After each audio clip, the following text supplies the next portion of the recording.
안녕하세요. 네, 오늘은 아동간호 정리해 드릴 텐데요. 아동간호를 문제풀이를 하면서 요점 정리도 같이 해 드릴 테니까 자, 이걸로 아동간호를 마무리 하실 수 있게끔 도와드리겠습니다.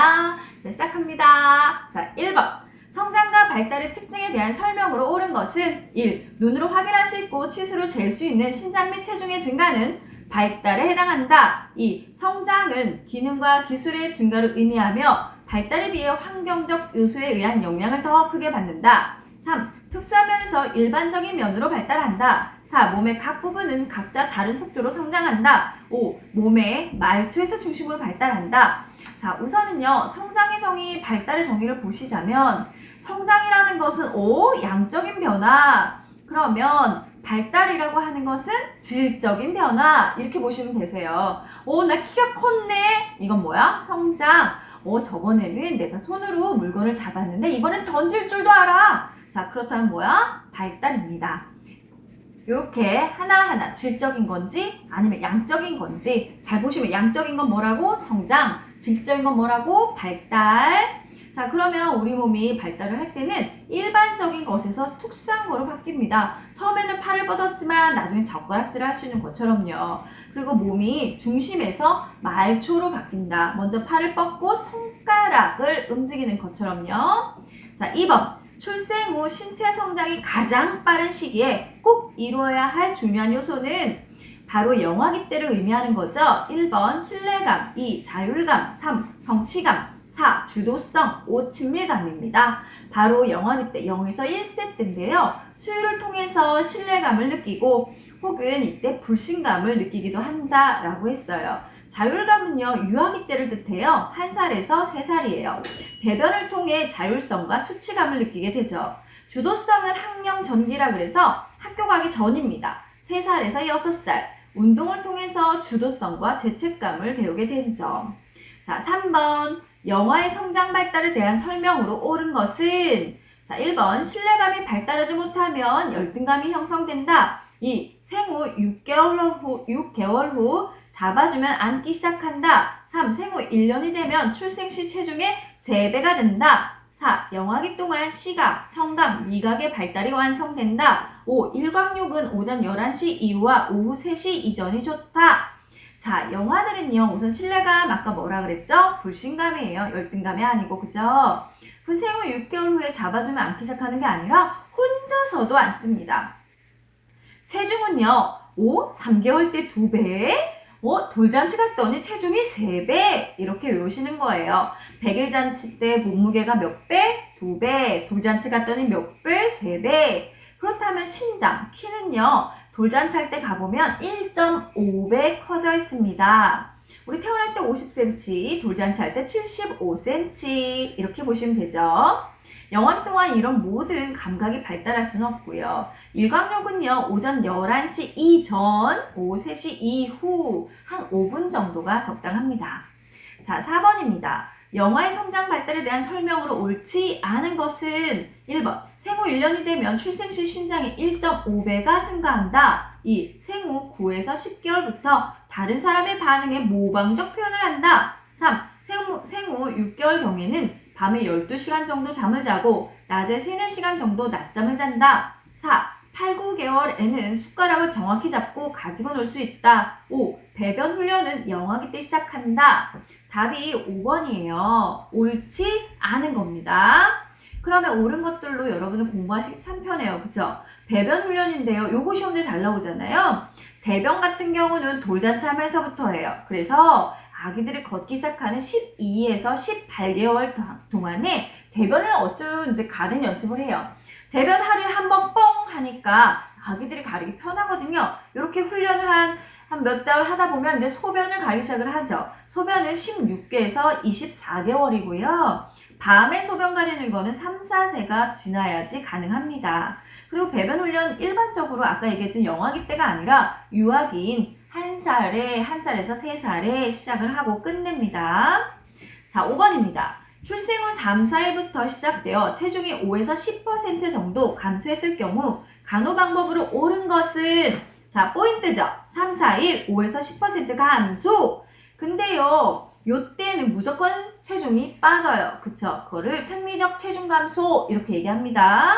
1번 감염임으로 격리한다. 2. 생리적 체중 감소임으로 관찰한다. 3. 영양 부족임으로 위관 영양을 실시한다. 4. 선천성 대사장애임으로 특수분유로 인공수유한다. 5. 탈수임으로 의사에게 즉시 보고한다. 아까도 얘기했지만 이거 시험때 진짜 많이 나오거든요. 출생 후 3, 4일 5에서 10% 체중 감소. 이건 뭐라고? 생리적 체중 감소. 앞에 생리적이 붙으면 원래 그런 거야, 괜찮은 거야 이렇게 생각하시면 되세요.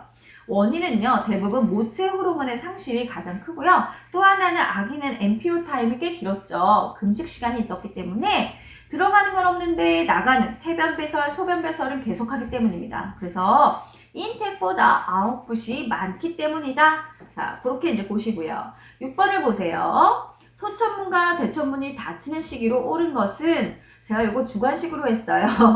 자, 소천문은요, 요렇게 뒤에 머리 뒤쪽에 있습니다. 삼각형 모형으로 6에서 8주 태어날 때부터 얼추 막혀서 오고요. 보통 한 달 반 정도 지나면 막히기 시작을 합니다.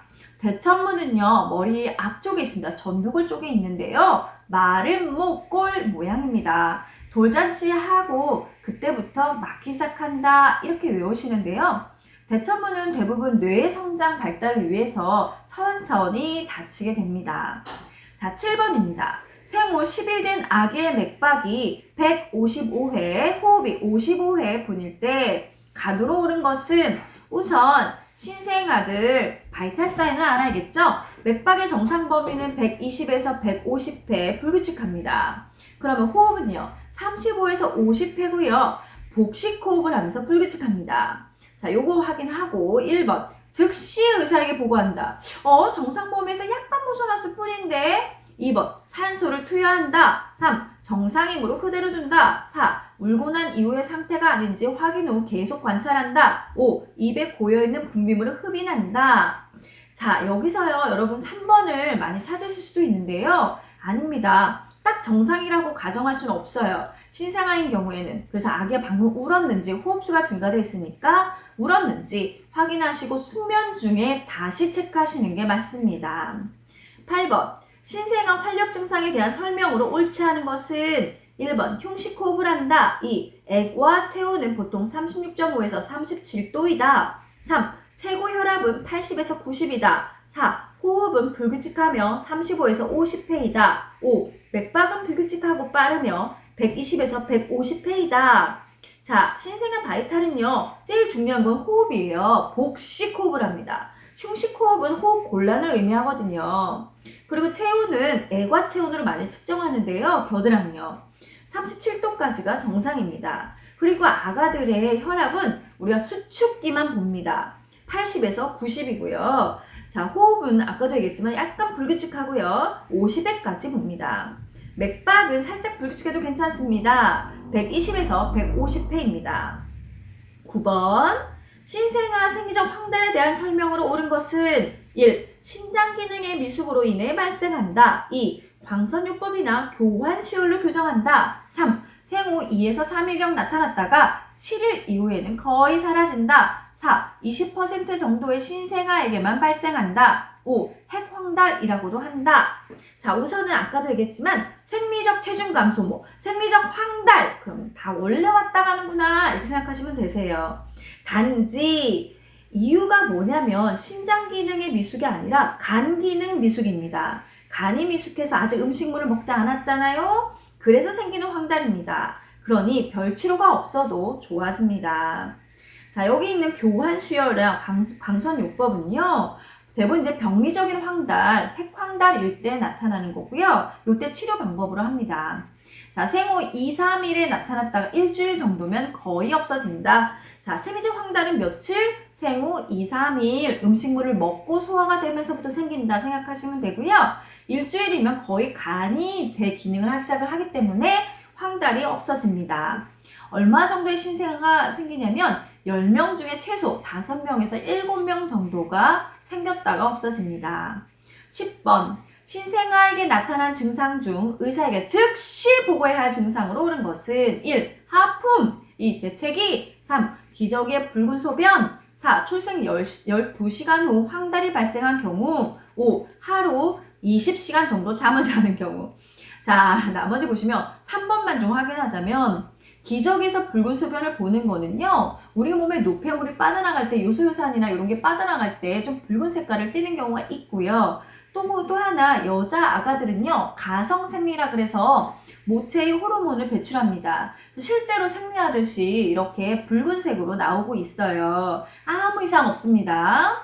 출생 12시간 후니까 너무 빨리 황달이 나타나죠. 아까 생리적 황달은 얼마였어? 생후 2에서 3일인데 12시간 안에 이렇게 황달이 온다. 이건 뭐라고? 병리적 황달, 핵황달이라고 하고요. 심각하면 뇌손상에서 사망까지도 이릅니다. 응급이에요.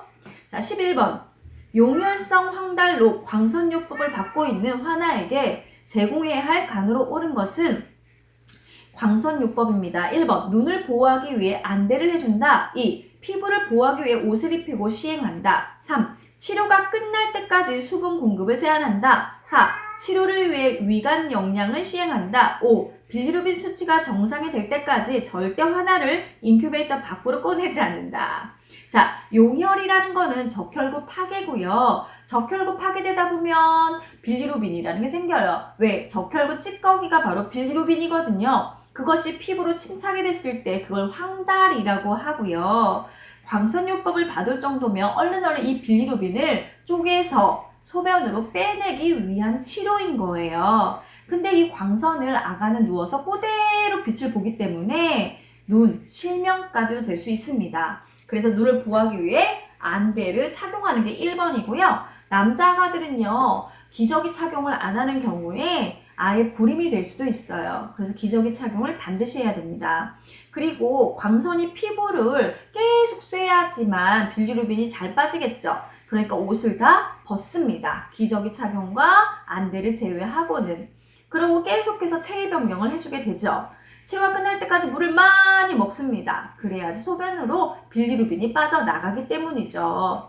그리고 이 아가들이요, 큰 문제가 없습니다. 그렇기 때문에 인큐베이터 밖으로 꺼내지 않는 게 아니라 목욕도 가능하고 밖에서 먹여도 됩니다.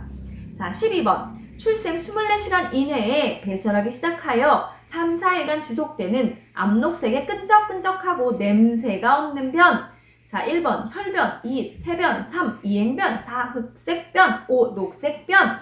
24시간 이내입니다. 태어나서 응애하고 24시간 안에 장에 먼저 생겼던 변이 빠져나오는 겁니다. 그래서 3일이나 4일 안에는 다 빠져나오는데요. 이 색깔이 음식물을 먹어서 생긴 게 아니라서 암록색에 이 뱃속에 있을 때부터 모였던 그냥 노폐물들이거든요. 냄새가 그래서 없습니다. 이것은 바로 태변입니다. 태변에서 일반변으로 변할 때 나오는 변이 바로 이행변입니다. 자, 13번. 출생 시 쇄골골절이나 뇌손상이 있을 때 미약하거나 소실되는 반사 반응은 무엇일까요? 1번 빠는 반사, 2 포유 반사, 3 바빈스키 반사, 4 모로 반사, 5 눈 깜빡임 반사. 자, 우리가요 우선 아기가 나왔을 때 손을 딱 잡고 손을 탁 놓았을 때 아기가 옥 하면서 뭔가를 안을 듯이 이렇게 반응을 하는 반사가 바로 모로 반사, 같은 말을 포옹 반사라고 하는데요. 자, 빠는 반사는 입술에 닿으면 빠는 동작을 하는 거니까 땡이겠죠. 포유 반사는 뺨에 이렇게 뭐가 닿으면 오 하고 얼굴을 돌리죠. 우리가 이제 젖 먹을 때 많이 하는 반사 땡이겠죠. 바빈스키 반사는 발가락이 부채 모양으로 쫙 펴지는 반사니까 땡이죠. 모로 반사는 팔을 올리는 반사니까 이 쇄골이 골절됐거나 뇌손상으로 마비가 있을 때는 팔을 올리지 못하게 되는 거죠. 그래서 답이 4번이 되는 겁니다. 눈을 깜빡 하는 것은 평생 지속되는 반사가 됩니다. 요거 외우셔야 되세요. 출생 시의 쇄골골절과 뇌손상은 뭐라고요? 포옹 반사인 모로 반사. 이 중에서 가장 늦게 소실되는 반사, 12개월에 소실되는 반사는 뭐야? 바빈스키 반사. 아게 젖을 찾으려고 하네. 뭐가 문체에 닿으면 이렇게 얼굴 돌리네. 포유 반사. 하셨죠? 자, 14번. 신생아 생리적 체중 감소의 원인으로 옳지 않은 것은 자, 1번 대소변 배출, 2 음식 섭취 제한, 3 모체로부터 공급받던 호르몬 제한, 4 섭취량에 비해 배출량이 많아서, 5 간 기능이 미숙으로. 이 중에서 달랑 하나는 뭐야? 생리적 황달이네요. 5번입니다. 5번은 생리적 황달의 원인. 자, 15번 출생 24시간 이내 신생아에게 제공해야 할 간으로 옳은 것은 24시간입니다. 1. 천문이 닫혀 있는지 확인한다. 2. 기도 내에 고여있는 분비물을 제거하기 위해 신생아의 머리를 낮추고 고개를 옆으로 돌려 눕힌다. 3. 출생 직후 모유 수유를 한다. 4. 제대가 떨어지는지 확인한다. 5. 생리적 체중 감소가 있는지 확인한다. 24시간 이내니까 제일 중요한 건 뭐겠어요? 기도 확보겠죠. 그래서 아기 머리를 낮춰서요, 안에 있는 분비물을 다 뽑아내게 하고, 그러다 보면 아기 기도 확보되는 겁니다. 저절로 체위 배행을 시키는 거죠. 자, 16번. 신생아 간으로 옳은 것은 1. 제대는 30에서 50% 알코올을 닦아준다. 2. 태지는 꺼지에 오일을 묻혀 가볍게 제거한다. 3. 신생아실의 온도는 20에서 26도, 습도는 55에서 65%가 적합하다. 4. 산모가 분만 전에 비타민 K 주사를 맞지 않았을 경우 분만 후 산모에게 비타민 K를 근육 주사한다. 5. 독감에 걸린 경우 마스크를 착용하고 근무한다. 자, 이거 보시면요. 제대는 몇 %죠? 70% 알코올이에요. 근데 다른 출판사 책에는 75%도 있으니까 70에서 75%를 외우시면 될 것 같아요. 그리고 태지는 피부 보호를 위해서 절대 제거하지 않습니다. 아셨죠? 자, 신생아실은 몇 도? 22에서 26도, 습도는 50에서 65%인데요. 습도가 높은 이유는 점막이 건조해지면 아무래도 감염의 우려가 높기 때문이죠. 그리고 아기 응애 하면 뭐 놔주지? 비타민 K와 하나 더, B형 간염 1차를 맞게 되죠. 비타민 K는 아직 간 기능이 미숙해서요. 아직 응고를 도와주는 피브리노겐, 프로트롬빈을 만들지 못하기 때문이에요. 그래서 태아에게만 비타민 K를 놔주면 되는 겁니다. 그러면 어디에 놔요? 대퇴의 외측 광근 IM으로 놓습니다. 그리고 독감에 걸렸을 때는 근무하면 돼? 안 돼? 안 됩니다.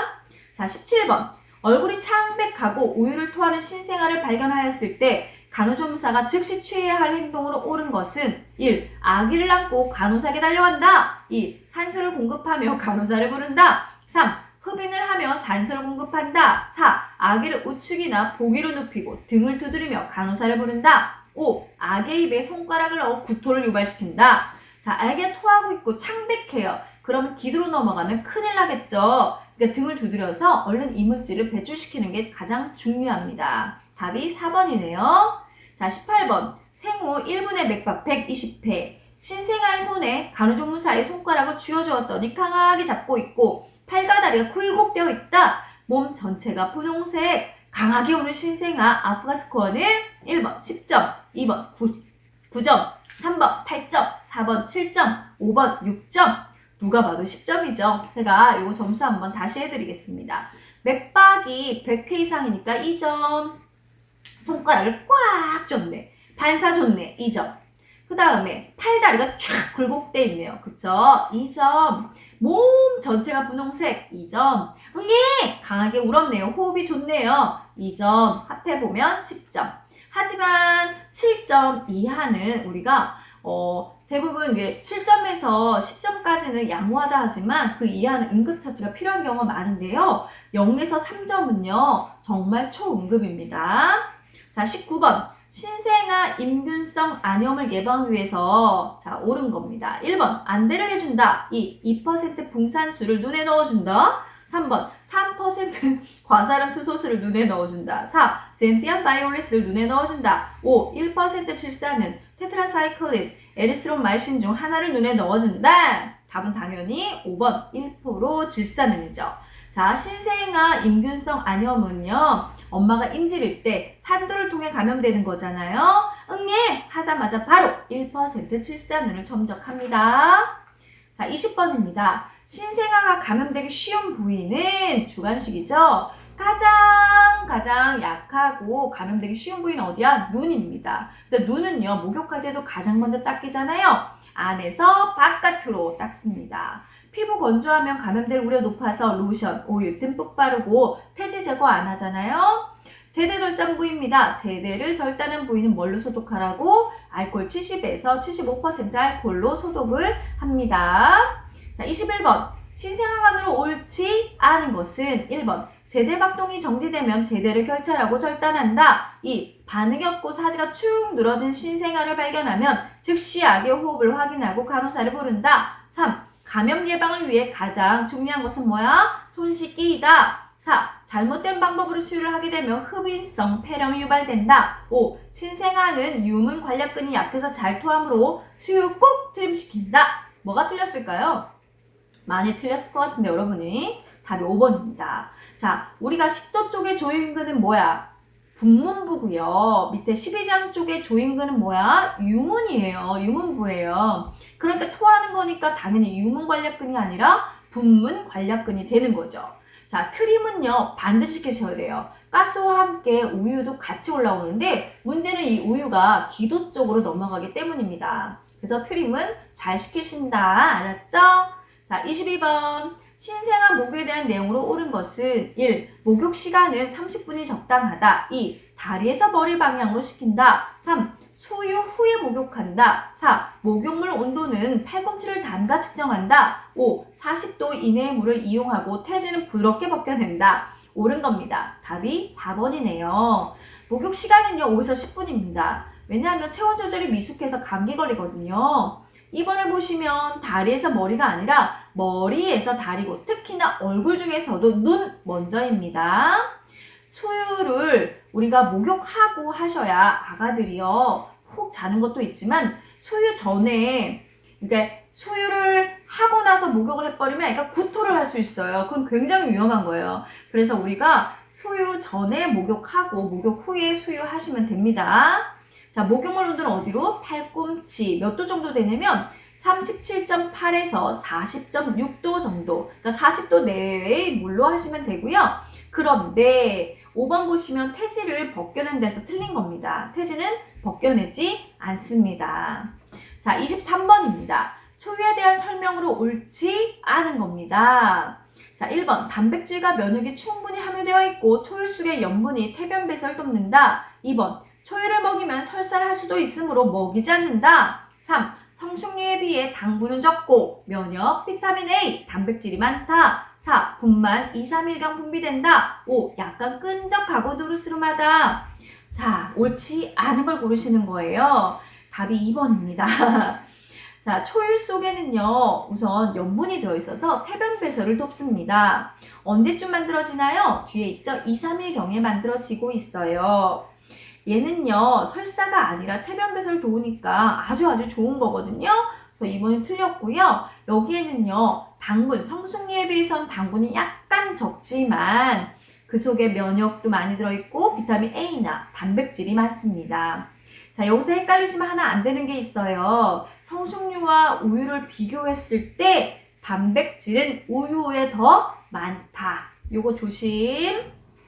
자, 24번. 모유와 우유에 대한 설명으로 옳은 것은 1. 모유와 우유 중 우유의 비타민이 더 많다. 2. 모유와 우유 중 모유의 단백질이 더 많다. 3. 함물 유두를 가진 경우 모유 수유를 할 수 없다. 4. 젖병은 100도씨에서 1시간 동안 자기 소독한다. 5. 모유 수유나 인공 수유 시 비타민 C를 첨가해야 한다. 옳은 거는 답이 5번이에요. 자, 우선 정리해 드릴게요. 모유와 우유 중에 비타민이 더 많은 건 당연히 모유고요. 단백질이 더 많은 건 누구라고? 우유. 함물 유두도요. 충분히 모유 수유할 수 있어요. 요새 교정이 다 있습니다. 젖병은요. 자비 소독을 하는데요. 100도에서 10분 이상 팔팔팔 끓이시면 됩니다. 자, 하나 더 팁을 드리자면 모유를 먹이는 아이는 비타민 C와 D를 더 첨가하시고요. 우유를 먹는 아이들은요. 음메 소젖이잖아요. 그래서 비타민 D가 많아요. 그래서 비타민 C만 더 첨가하시면 돼요. 그래서 답이 5번이 된 거예요. 둘 다에게 부족한 것은 비타민 C거든요. 자, 25번. 수유에 대한 설명으로 옳은 것은 1. 보리차에서 글루코스, 우유 순서로 제공한다. 2. 남은 우유는 냉장고에 넣어두었다가 데워서 다시 준다. 3. 수유와 아기의 배를 두드려 트림을 시킨다. 4. 수유 후에 기저귀를 교환한다. 5. 온도를 측정하기 위해 손바닥으로 우유병을 만져본다. 자, 옳은 거는 1번이에요. 보리차를 줘서 애가 이렇게 빠는 힘도 한번 보고 삼키는 능력도 한번 봅니다. 그 다음에 저혈당 오지 않게 글루코스 당을 주는데요. 보통은 보리차에 설탕을 살짝 섞어줍니다. 그러고 나서 우유를 주는데요. 우유를 먹을 때 아기를 잘 관찰해야 되는 첫 번째 이유는 알러지를 또 봐야 돼요. 그래서 알러지 유무를 확인 후에 모유만 먹어야 되는 아기도 있기 때문에 이거 잘 관찰하고 응가를 잘 하는지 쉬는 잘 하는지 관찰하셔야 됩니다. 남은 우유는 무조건 버리시고요. 아기 배를 두드리면 구토할 수 있겠죠? 등을 두드려주세요. 그리고 수유 전에 기저귀를 교환하셔야 돼요. 왜? 쭈쭈 먹다가 이렇게 잠이 들거든요. 그리고 온도는 어디로 측정하냐면 팔목 안쪽에 몇 방울만 떨어뜨리시면 됩니다. 26번. 신생아 질환에 대한 설명으로 옳은 것은 1. 모로반사는 뇌송산 시에만 소실된다. 2. 1% 질산은 매독을 치료한다. 3. 소두증은 선천성 기형에서 제외된다. 4. 선천성 갑사성 기능 저하증을 치료하지 않으면 지능 발달이 지연될 수 있다. 5. 칸디다 알비칸스균에 의해서 신생아 임균성 안염이 유발된다. 자, 옳은 겁니다. 답이 4번이에요. 자, 선천성 갑상선 기능 저하증은 크레틴증이라고 하는 건데요. 문제가 뭐냐면 모든 게 다 지연돼요. 성장도 지연, 지능도 지연입니다. 크레틴증. 근데요, 조기 발견하면 아주 좋아요. 그래서 선천성 대사이상 검사를 했을 때 가장 조기 치료에서 효과가 좋은 게 이 크레틴증입니다. 모로반사는 뇌손상 시에만 있는 게 아니죠. 쇄골 골절 시에도 있습니다. 또 1% 질산은 아까 뭐였더라? 임질균, 신생아 안염 예방 이렇게. 소두증은 당연히 선천성 기형입니다. 그리고 칸디다 알비칸스는요. 얘는요. 그 곰팡이균이거든요. 아구창입니다. 아구창. 멀리 치료에 젠티안 바이올렛. 자, 27번. 토순으로 봉합수술을 받은 환아의 간으로 옳은 것은 1. 격리시킨다. 2. 아기를 울리지 않는다. 3. 수술 후 바로 젖병으로 우유를 제공한다. 4. 포유반사 유지를 위해 놀이개에 젖꼭지를 제공한다. 5. 빨대를 이용하여 음료를 마시도록 한다. 여기서 제일 중요한 건 이 입술 쪽을 봉합수술을 받았기 때문에 아기가 절대 어떤 압력이 가해지거나 수술 부위가 긴장이 되지 않도록 해야 돼요. 그래서 옳은 게 바로 답이 2번이 되는 거예요. 울리면 수술 부위가 긴장이 돼서 터질 수도 있습니다. 나머지는 다 틀렸네요. 28번. 선천성 대사이상 검사에 대한 설명으로 옳은 것은 1번. 8시간 이상 금식 후 체열한다. 2. 수유 후 6시간 이후 체열한다. 3. 정상 신생아의 경우 2일에서 7일 사이에 검사한다. 4. 미숙아에게만 실시하는 검사이다. 5. 페닐케톤요증, 갈락토즈 혈증, 갑상선 기능 저하증, 장폐색증 등이 있다. 자, 옳은 겁니다. 우선 선천성 대사이상 검사는요. 우리 몸에 효소를 만드는 유전자 이상을 보는 검사예요. 요것은 생후 2일에서 7일 이내에 하는데요. 음식을 먹었어. 그러면 요거를 소화시키죠. 그러는 과정에서 나타나는 이상을 보는 거라 생후 2일에서 7일 이내에 합니다. 그리고 수유 후 6시간 이후가 아니라 보통은 먹이고 나서 2시간 정도 지나고 나서 체열이 가능합니다. 자, 정상 신생아는요, 며칠에서 한다고? 2일에서 7일. 그래서 답이 3번. 미숙아에게만 하는 게 아니고요. 우리 일반적인 우리나라에서 태어나는 모든 아가들은 다 합니다. 특히나 미숙아인 경우에는 언제 하냐면 한 달 이상 입원 중환자는 생후 7일경에 검사를 하고 약 1개월경에 다시 재검합니다. 요거가 시험에 나올 확률도 있어요. 미숙아인 경우에 언제 하냐고. 그러면 자, 우선 7일경에 한번 하고 한 달 후에 다시 한다. 이렇게 찾으시면 되겠습니다. 그러고 5번을 보면 장폐색증은 땡이죠. 이거는 수술로 치료할 수 있는 거예요. 효소가 아니에요. 자, 추가를 더하자면 단풍당뇨증이라는 게 있고요. 부신기능 항진증이라 해서 총 6종을 선천성 대사이상 검사를 하고 있습니다. 자, 29번. 미숙아의 체온 조절이 잘 안 되는 이유로 옳지 않은 겁니다. 우선 미숙아는 37주 미만 2.5kg 미만을 뜻합니다. 1번. 수면 시간이 길어서 2번. 체온 조절 기능이 미숙함으로 3. 체중에 비해 체표 면적이 넓음으로 4. 피하 지방이 적음으로 5. 열 전달 기능이 미숙함으로 당연히 1번이죠. 자, 옳지 않은 겁니다. 미숙아한테 제일 중요한 건 뭐라 그랬죠? 호흡 유지와 체온 유지입니다. 요거 별표. 자, 30번입니다. 태아적 아구증을 일으키는 것은, 태아적 아구증은요, 우선 아빠는 RH 플러스, 엄마는 RH 마이너스. 첫 번째 아기는 아무 이상 없이 태어나죠. 근데 두 번째 아이를 임신했어요. 그러면 첫째 아이 때, 야, 너 누구야? 하고, 너 다음번에 또 들어오면 해봐 하고 항원 공격하는 아이를 만들어놔요. 근데 두 번째 아이를 똑하니 들어왔단 말이야. 그러니까 얘가 공격을 하기 시작합니다. 어떤 현상을 일으키냐면 용혈, 결국 파괴를 일으켜서 사산 유산을 일으켜요. 자, 이런 아가들 항원 작용을 조금 억제하기 위해서 27주경에 로감이라는 주사를 놔주고요. 이 아기 응애하고 태어나면 교환 수혈을 할 수 있죠. 그래서 제대를 8에서 한 10cm형으로 아주 길게 절단을 합니다. 자, 그러면 교환 수혈은 제대 정맥이에요, 동맥이에요? 하나밖에 없는 제대 정맥으로 들어갑니다. 별표. 자, 31번. 보육기 사용 시 주의사항에 대한 내용으로 옳지 않은 것은 1. 보육기 내의 온도는 30에서 32도, 습도는 55에서 65%가 적합하다. 2. 체중 측정 시 보육기에서 꺼내지 않고 측정한다. 3. 보육기는 12시간마다 점검한다. 4. 보육기는 하루 한 번 소독수를 이용하여 청소한다. 5. 감염 및 열량 소모를 예방 위해 미숙아를 되도록 적게 만져야 한다. 옳지 않은 거예요. 답이 3번입니다. 보육기는 몇 시간? 2시간마다 점검하셔야 되고요. 아가는요, 인큐베이터 밖으로 막 꺼내고 이러지 않아요. 보육기 안에서 씻기고 먹이고 트림시키고 다 합니다. 여기서 포인트 있죠? 보육기 안의 온도가 몇 도예요? 30에서 32도예요. 습도는 50에서 65. 하나 더 추가. 산소는 몇 퍼센트?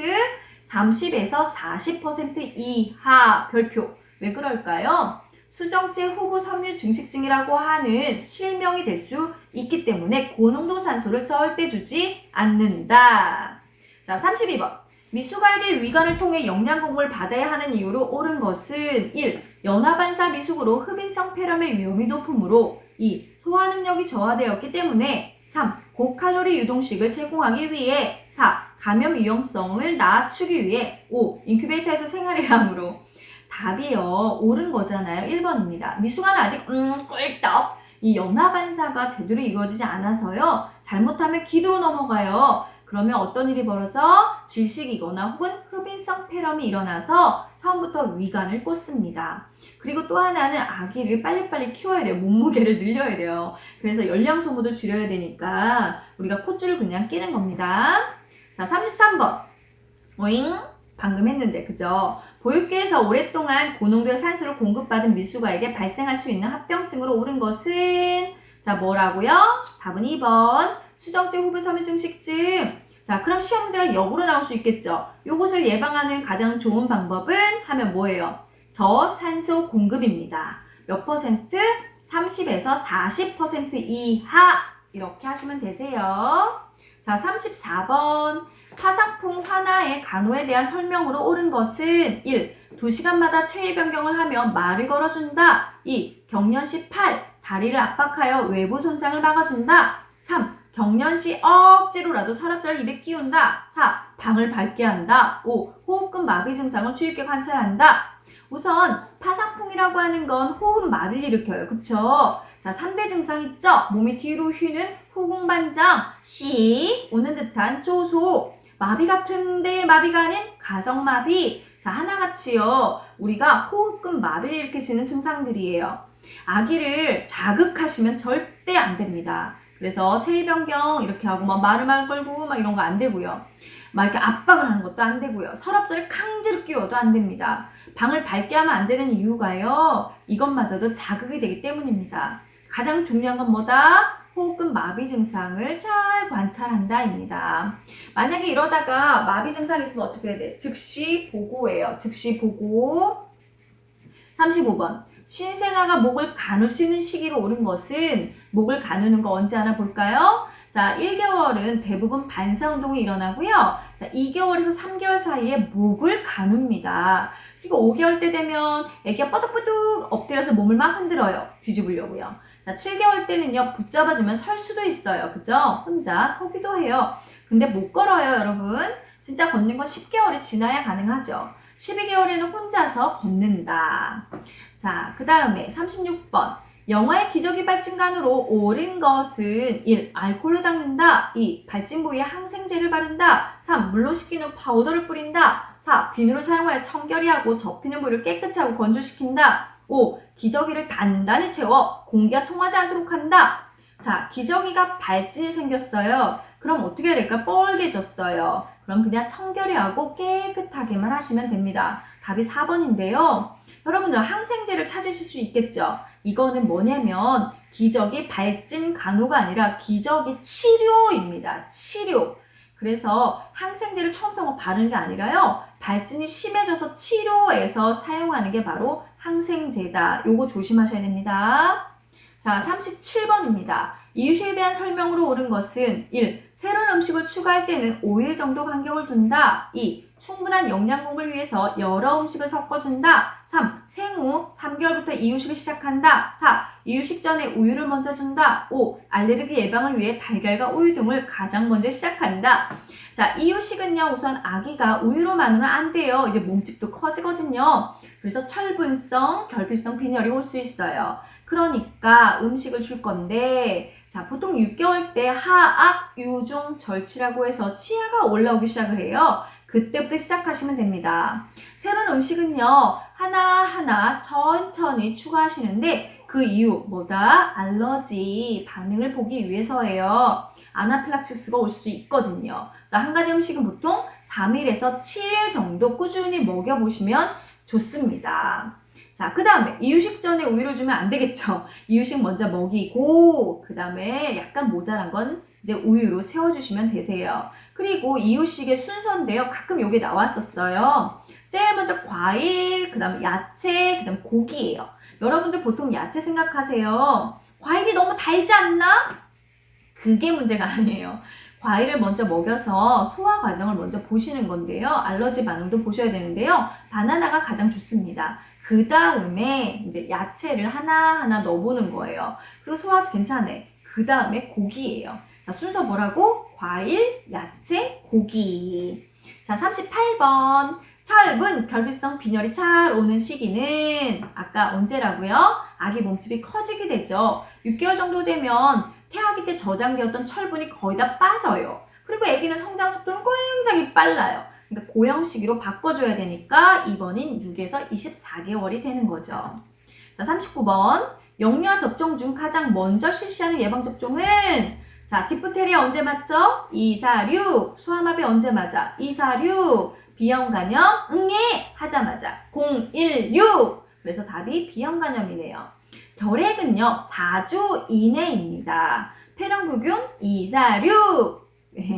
자, 40번이에요. 예방접종 주의사항으로 옳은 것은 1번 접종 전날 목욕하지 않도록 교육한다. 2번 집에서 미리 열을 측정하여 열이 있으면 해열제 복용 후 병원으로 데리고 온다. 3. 주로 오후에 접종한다. 4. 귀가 후 고열, 구토, 호흡곤란 등이 있으면 다음날 의사의 진료를 받는다. 5. 아이의 건강 상태를 잘 아는 보호자가 아이를 데리고 오는 것이 바람직하다.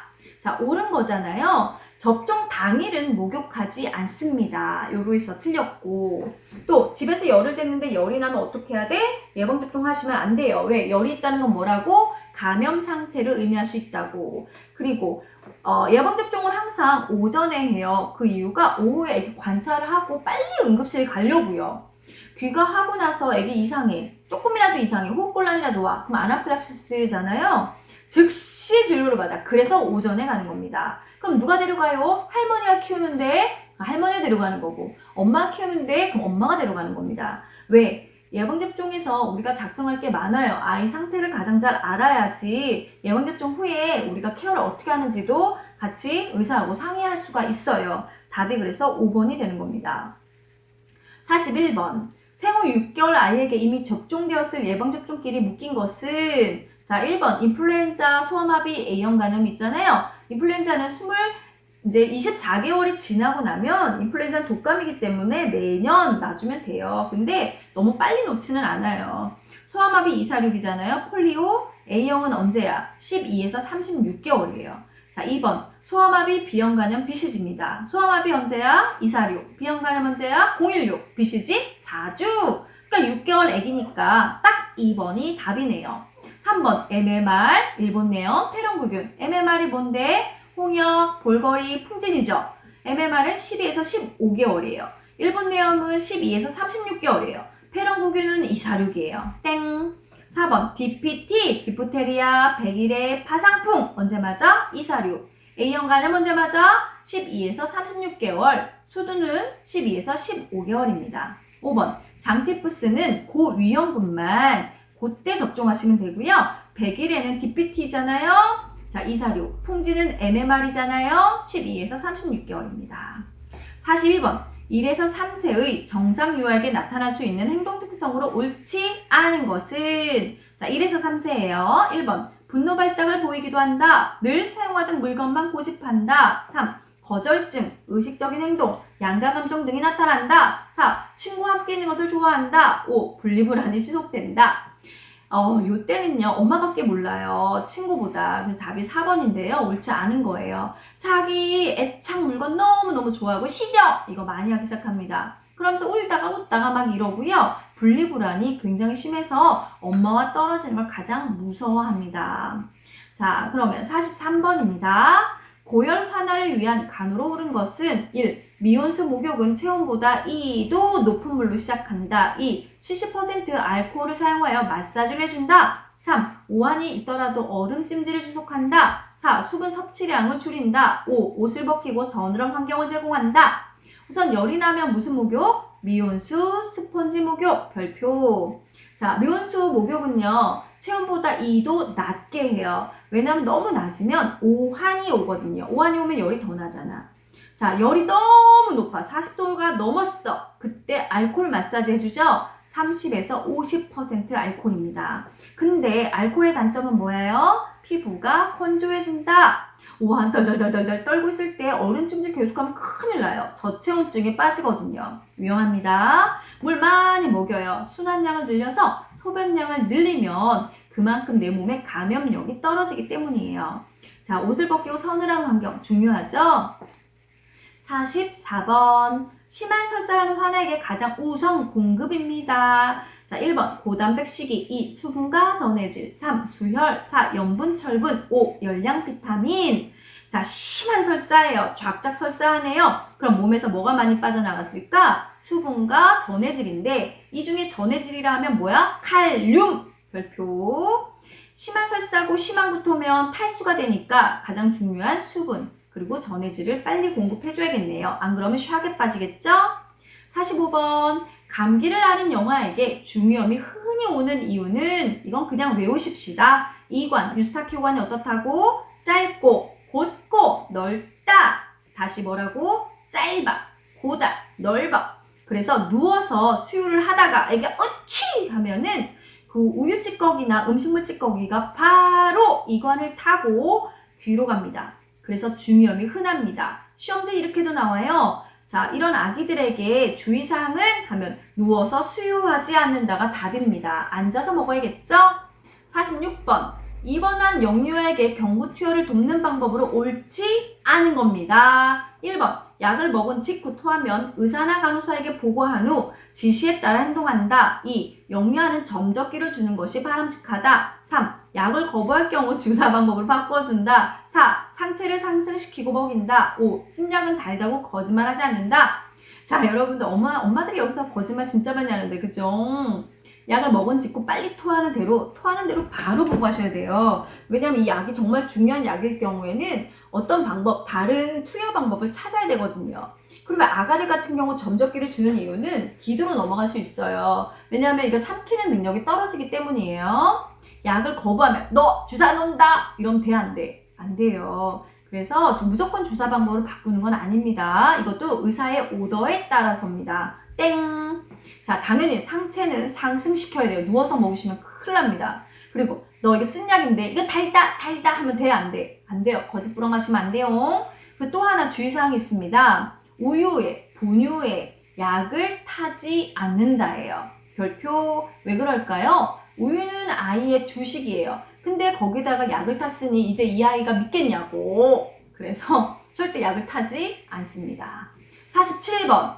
홍역에 대한 설명으로 옳지 않은 것은 1. 병실에 들어갈 때 마스크를 착용한다. 2. 해열 1에서 2로 등교가 가능하다. 3. 카타르기에 코플릭 반점이 나타난다. 4. 소양감이 있으면 중조, 황산마그네슘 등에 물로 희석해서 씻어준다. 5. DPT로 예방한다. 아이고 이거 너무 쉽다. 그죠? 답이 5번이죠. 홍역은 뭐야? DPT가 아니라 MMR이죠. 홍역, 볼거리, 풍진. 언제 맞아? 12에서 36개월이죠. 그럼 DPT는 뭐야? 디프테리아, 백일의, 화상풍, 246이죠? 자, 다시 홍역은요, 여러분 비말 감염이에요. 에취! 그래서 마스크 착용이 진짜 중요하고요.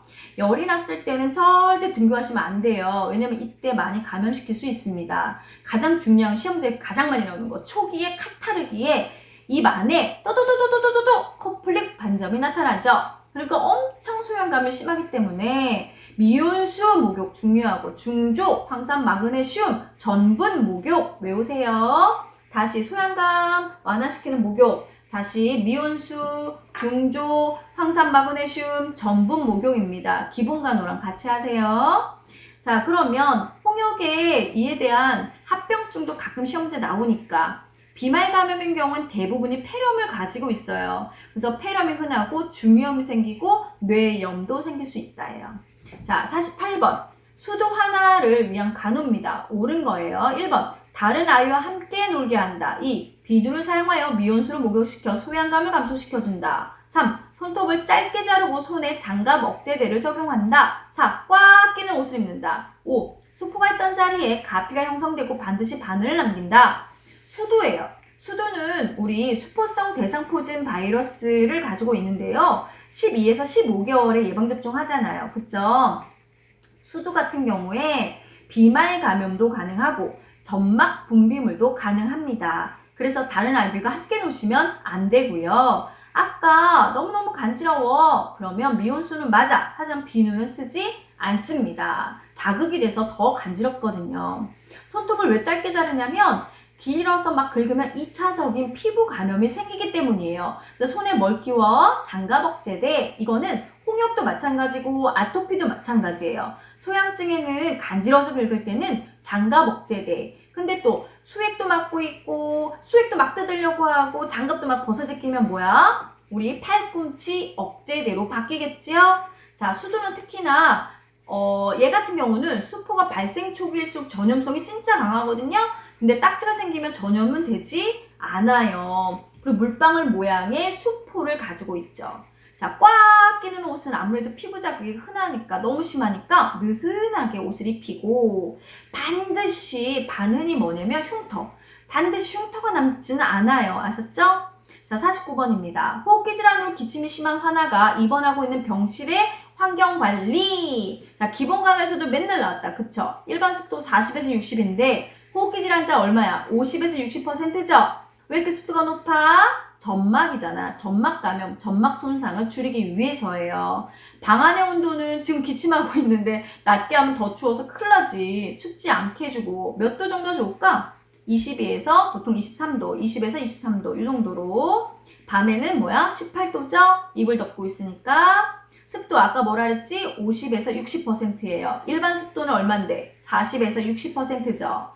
자, 그 다음에 비질 같은 거 하시면 안 돼요. 먼지 때문에. 호흡기 질환자는 먼지에 되게 취약해요. 알러지가 생길 수도 있고. 그리고 병실 문이나 창문은 맞바람을 하지 않아요. 바람이 직접 오게 되면 감염 오류가 높고 자극이 심해서 기침이 더 심해집니다. 그래서 간접 환기를 하게 됩니다. 50번. 백혈병 환아 간호 시 가장 중요하게 생각해야 할 것으로 옳은 것은 1. 영양 공급, 2. 감염 예방, 3. 운동, 4. 항암제 부작용 최소화, 5. 피부 간호. 우선 백혈병 환아는 기본 간호에서 내과적 무균법에 속해요. 그쵸? 격리는 뭐야? 너 저기 가 있어! 감염원을 떨어뜨리는 거. 역격리, 보호적 격리는 뭐야? 여기 있으면 안 돼. 저기 가 있어. 이거예요. 면역이 떨어진 환자를 위한 거죠. 그러면 너네들 다 같은 병이니? 자, 한 곳에 들어가 있어. 이게 뭐야? 호흡트 격리잖아요. 그쵸? 그럼 백혈병이니까 뭐겠어요? 역격리, 보호적 격리예요. 안 그러면 지금 면역이 굉장히 떨어져 있죠. 골수기능 장애니까. 그래서 감염 예방이 가장 중요한 간호가 되는 겁니다. 백혈병 환아인 경우에 감염되면 사망으로도 이어지기 때문에 역격리 대상 중에서 가장 중요합니다. 51번 인두, 후두, 비강에 주로 침범하므로 환아의 병실에 응급시 사용할 기관 절개 세트를 준비해 두어야 할 질병으로 오른 것은 1. 성홍열, 2. 홍역, 3. 유행성 이하선염, 4. 디프테리아, 5. 바상풍.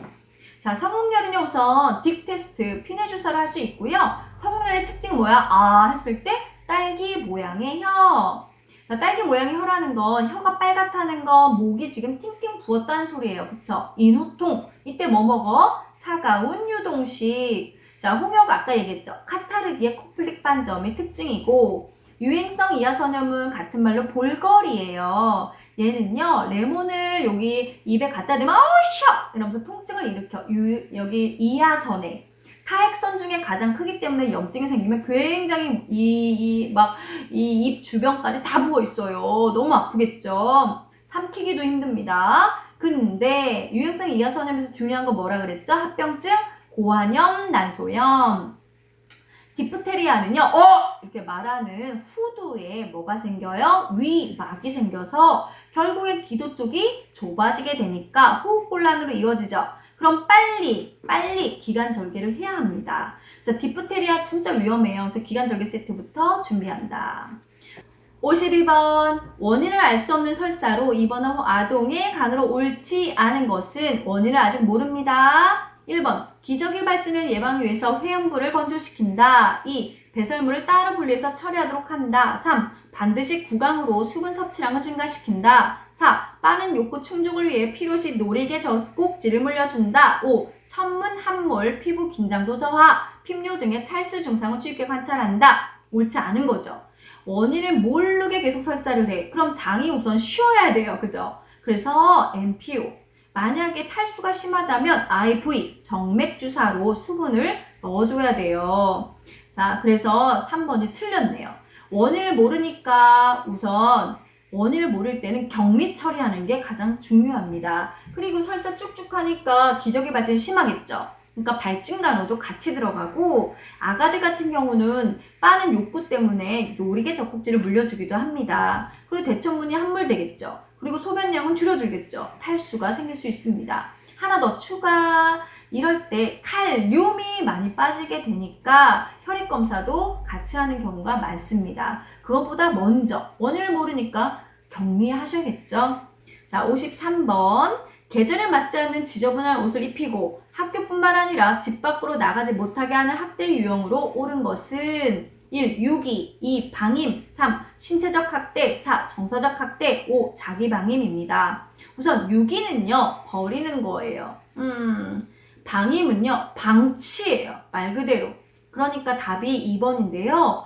엄마가 계절에 맞게 겨울이면 따뜻한 옷을 입혀줘야 되는데 반팔 입게 그냥 내비두고 챙겨주지 않습니다. 학교도 제대로 안 보내줍니다. 이런 것을 우리가 방임이라고 합니다. 꽃으로도 때리면 안 되죠. 정서적 학대, 야! 하고 막 욕하고 애기들이 너무 마음이 아프게 그런 말만 골라서 하는 건 부모로서 자격이 없다고 생각합니다. 또 자기 방임은요, 자기 스스로를 방치하는 거예요. 그래서 왜 그런 거 있잖아요. 자기 스스로를 너무 그렇게 버리다 보니까 씻지도 않고 먹지도 않으면서 이상한 짓을 몸에 하는 거. 그걸 자기 방임이라 해요.